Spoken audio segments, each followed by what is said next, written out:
Hi, I'm Jordan. And I'm Kit. Welcome to Starry Time, where stars plus lines Equal stories.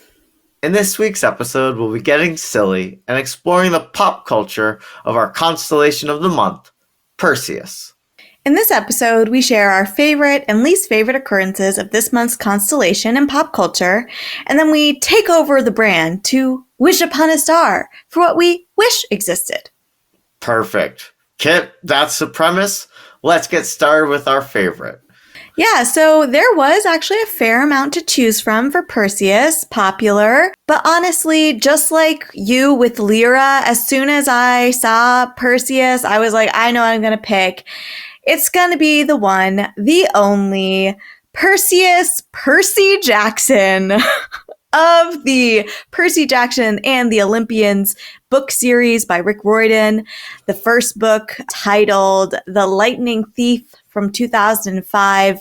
This is basically a children's YA. It's really maybe like middle grade, at least the first one, but I think you kind of grow up with the characters. It is a Greek myth-inspired contemporary fantasy series. Percy Jackson is the protagonist of this series, and so it was going to be my obvious first choice. Great choice. That marks 2 months in a row that our constellation has also been the name of a protagonist of a very influential and popular YA literature series. So shout out to Percy Jackson. We might have more to say about him in that series later this month. So stay tuned for that. Yeah, and this is something, it's really interesting. So I think I was a little bit too old for this series when it came out, because the first book, as I said, is really like middle grade. It came out in 2005, but I did recently read the first book on the recommendation of one of my friends who is a teacher that works with folks in this age range, and she's like, my students love this book. We're obviously fans of Greek myth. I have written a book that I'm querying that involves Greek myth for an older age range, and so she was like, you have to read this. Like, I think that you will love it. And yeah, it's definitely for kids, but Percy is, in the first book, 12. He's notable for having dyslexia and ADHD. He's also a demigod. I don't think that's a huge spoiler. It's a great book. If you have or know kids that are into Greek myth, this might be a really good series for them to check out. Percy Jackson, everybody. That is an absolutely great choice and hard to really contend with as far as pop cultural impact goes. But I would like to tell you my favorite appearance of Perseus in pop culture. All right, I'm ready.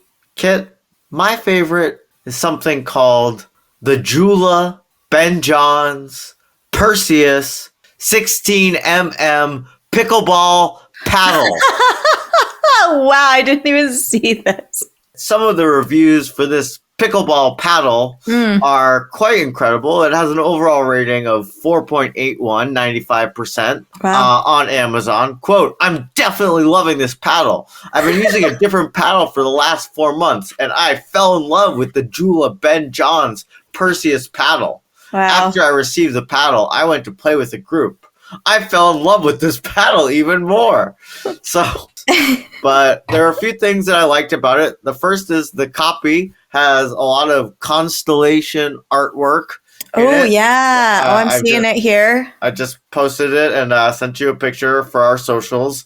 And it also is sponsored by Ben Johns, who is apparently the world's #1 ranked pickleball player. Okay. So Michael Jordan of pickleball. So if Michael Air Jordan has his shoes, well, Ben Perseus Johns has his official paddle. And whether or not pickleball constitutes pop culture or not, I think it's only a matter of time.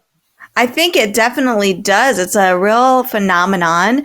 For those of you listening, I think it's probably important context to know that my partner Bob does play pickleball. I have a few friends that are really in on pickleball. We even, when Jordan and I were on vacation, we saw some pickleball on TV. So I think pickleball is pretty big, and it's pretty a pretty notable part of pop culture right now.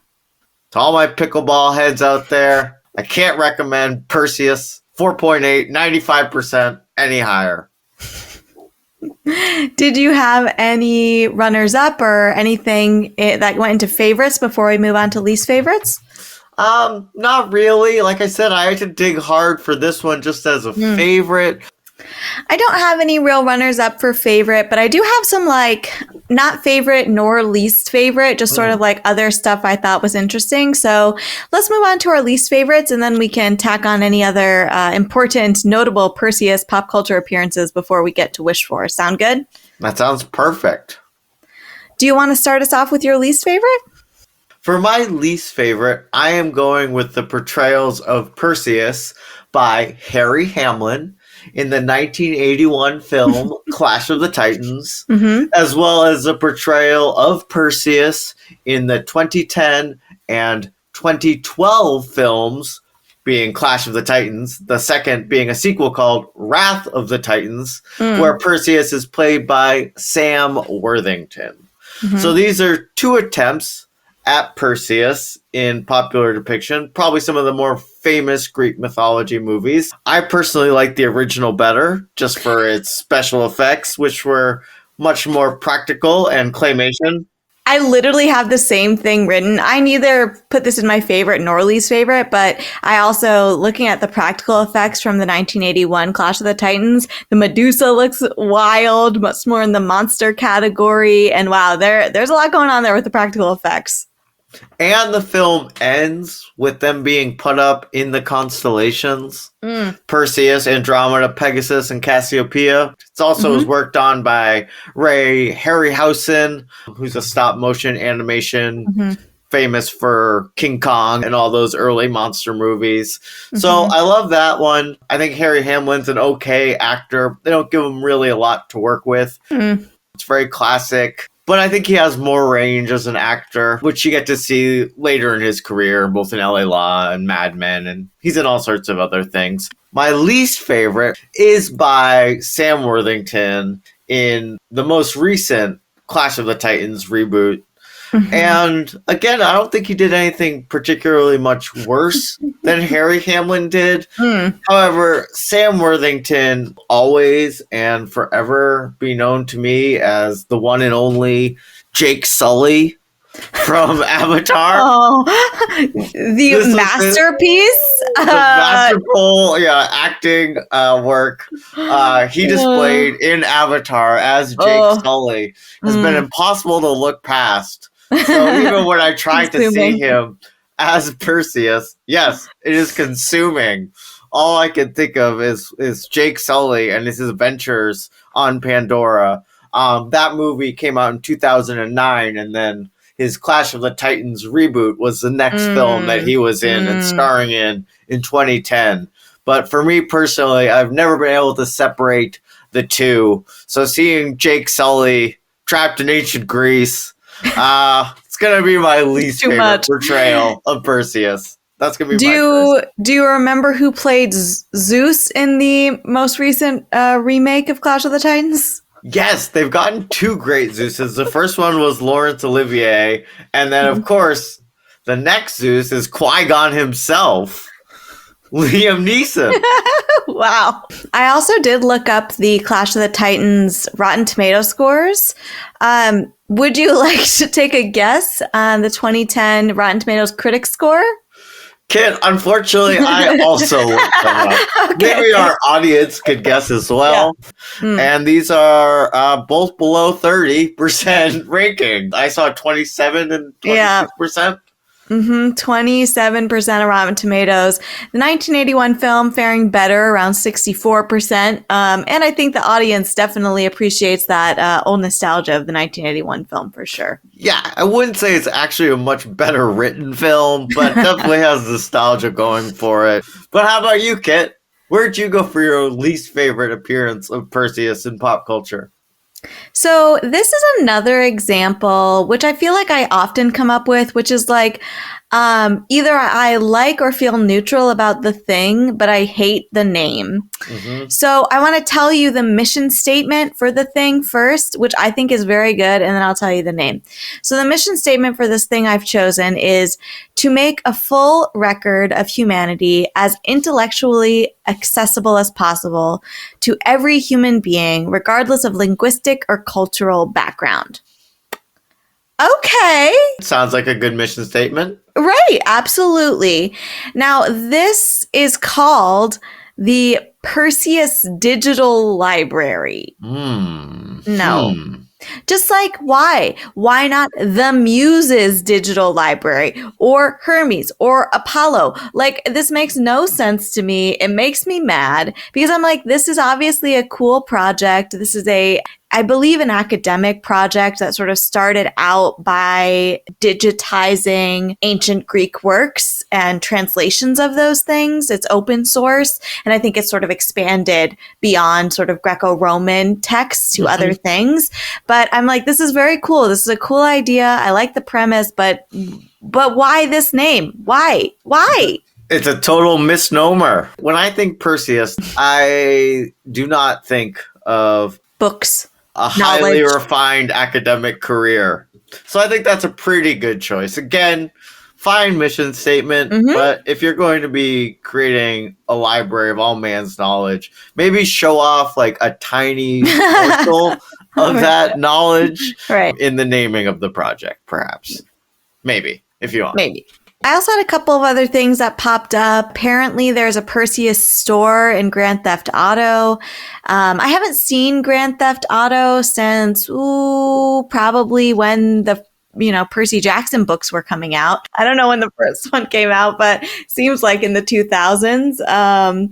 And so I don't know anything about that, but I thought it was worth mentioning. And if it's a place where you can buy weapons and equipment, that seems like a good choice of a name, since we know Perseus was geared up to the gills for his battle with Medusa. I also came across Perseus the Spy, which was a code name of a possible Soviet spy who was spying. Espionaging in the 1940s. And that was a weird rabbit hole to go down. I just didn't really know what to think about it. But the wiki is quite long. So if that's something that sounds interesting, you can check that out. And those are some of the things that I came across that just sounded kind of interesting, but I didn't feel strongly enough about them to put them in my favorite or least favorite. I'm on the Perseus Spy wiki right now, and yes, it is quite extensive. And the first image you have is just of the Trinity nuclear test explosion. Quote, had Perseus been real, he would allegedly have given crucial information about this test to the Soviets, according to one source. This is an explosive, I don't know, could you even call this a conspiracy theory? I'm not sure what you would call it. Some espionage hypothetical history. Yeah, and there's some proposals of who it might, who the person was, their alleged identity. There's some pop culture appearances or sort of connections to this in pop culture. So this just seemed like an interesting rabbit hole. It's not an area that I'm that interested in, so I didn't go down that rabbit hole. But somebody else, if that's your jam, if you're like, I'm into spy stuff, that wiki is waiting for you.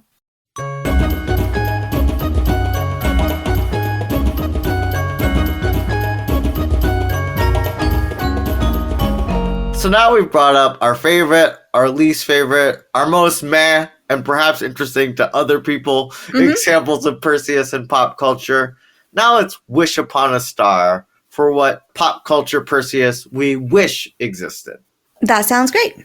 So we were talking about the Perseus Library or the Perseus Project, and you're right, that doesn't really make a lot of sense to me. Perseus, as you said, was loaded up to the gills. I think of all the magical tools that you could use to eliminate pests and rodents. So instead of trying to kill the Medusa, who's just hanging out with her sisters, Perseus, there are people out there who need your help. So what I'm looking for inspired hopefully by a better myth of Perseus himself, is the Perseus Pest and Animal Control Services.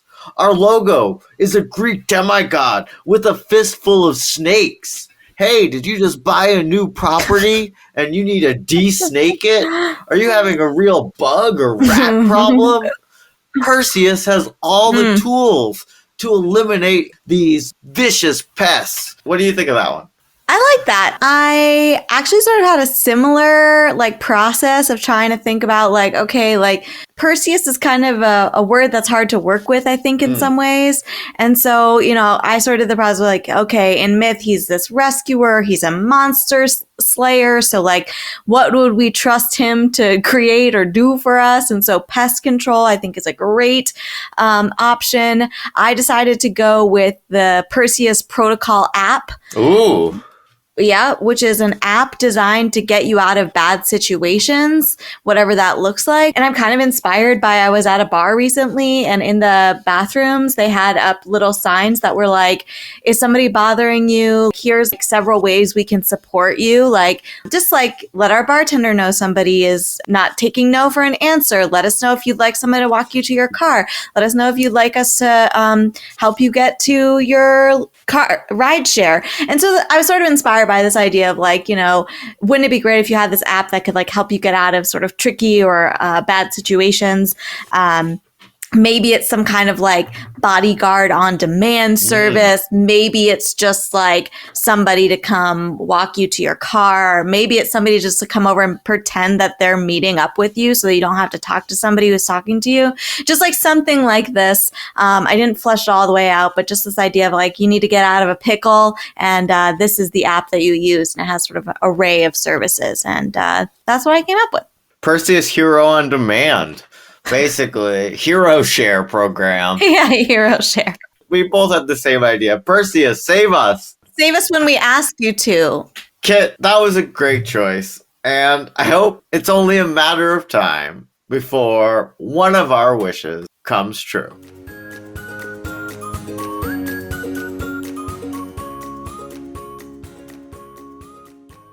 This has been Kit. And Jordan. Sisters, lovers of stars and stories. And we'll see you next week on Story Time.